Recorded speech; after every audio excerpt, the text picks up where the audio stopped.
Bonjour à tous, nous allons commencer aujourd'hui une nouvelle Masechet Baba Metzia, commençant par la première Mishnah du premier chapitre. Nous commençons par une Mishnah bien connue, Shnaim Ochazim Batalit, c'est-à-dire deux personnes qui attrapent le même talit, la même couverture, le même habit. Ils se disputent l'habit, le talit. Zéomer l'un dit Ani Metzatia, c'est moi qui l'ai trouvé. Zéomer Ani Metzatia, l'autre dit non, c'est moi qui l'ai trouvé. Lorsque on trouve dans la rue un objet qui n'a pas de nom, n'a pas de signe, une couverture, un talit comme un autre, et on ne sait pas à qui appartient cet objet, cet habit, nous verrons dans le deuxième pérec de cette Masechet dans quel cas on peut s'approprier de cet objet, un objet perdu, il est à nous. Et dans quel cas il faudra proclamer et dire j'ai trouvé cet objet pour retrouver son propriétaire. Dans le cas où il n'y a pas de siman, il n'y a pas de signe, il n'y a pas de nom. Le propriétaire a certainement fait ce qu'on appelle le yéhouch, c'est-à-dire qu'il a abandonné l'idée de retrouver ce qu'il a perdu, et donc il s'est défait de sa propriété. Lorsque on trouve cet objet, on pourra s'en emparer. Donc là, il s'agit d'un talit ou d'une couverture qui a été trouvée dans la rue, qui n'a aucun siman, aucun signe, aucun nom. Donc le premier qui trouvera cet objet, qui le lèvera, deviendra propriétaire. Deux personnes se présentent au Beddin, au tribunal. Ils se disputent le même talit. L'un dit c'est moi qui l'ai trouvé en premier, donc c'est moi qui l'ai levé le premier. L'autre dit non, c'est moi qui l'ai levé le premier. L'un dit le talit m'appartient, l'autre dit non, le talit c'est à moi qu'il appartient puisque c'est moi qui l'ai trouvé en premier. Ils ne l'ont pas levé ensemble. D'après ce qu'ils disent, chacun réclame la propriété de tout le talit. Comment va-t-on procéder?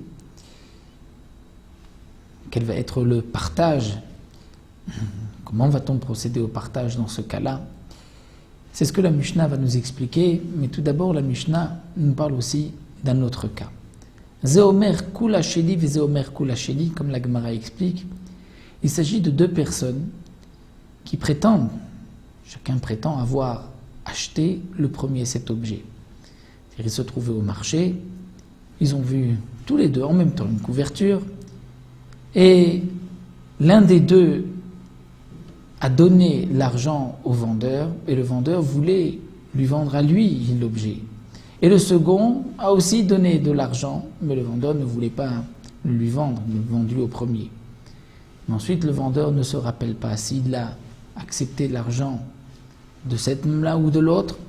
Et donc, c'est pour cela que nous arrivons à cette dispute où l'un dit « Mais Kula Sheli, c'est moi qui l'ai acheté en premier. Le vendeur voulait me la vendre. » Et l'autre dit non, le Merkula Sheli, le vendeur voulait cette couverture me la vendre à moi. Quel va être le din? Alors la Mishnah nous enseigne, on va les faire jurer. Comment? C'est-à-dire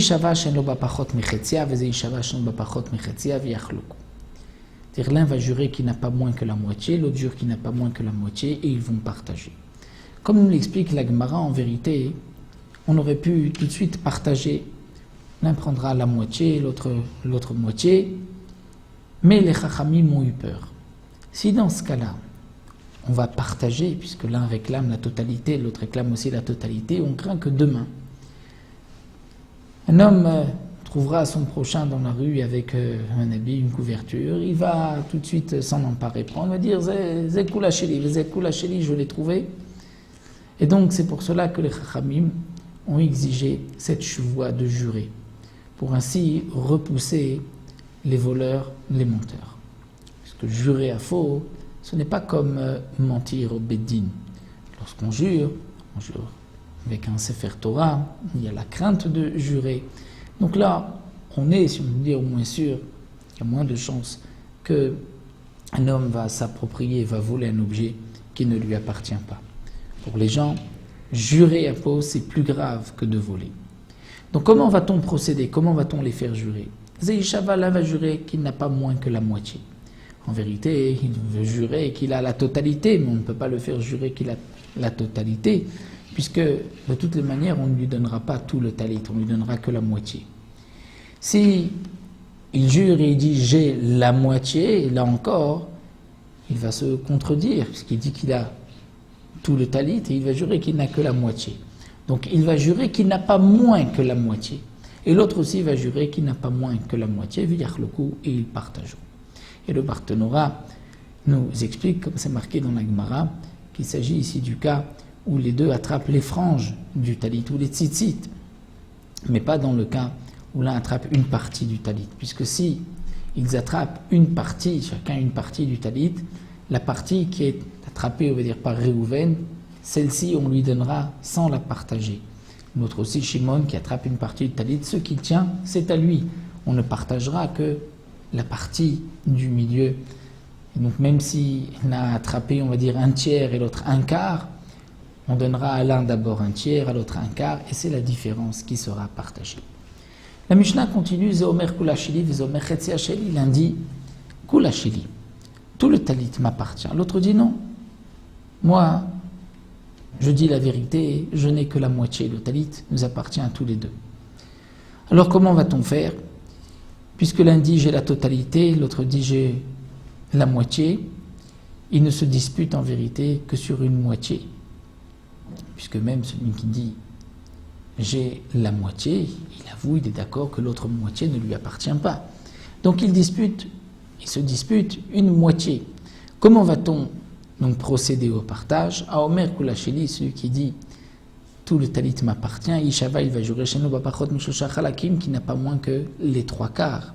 Omer Chetziacheli, celui qui dit la moitié est à moi, Ishava, il va jurer chez nous, Bapachot Merevia, qui n'a pas moins que un quart.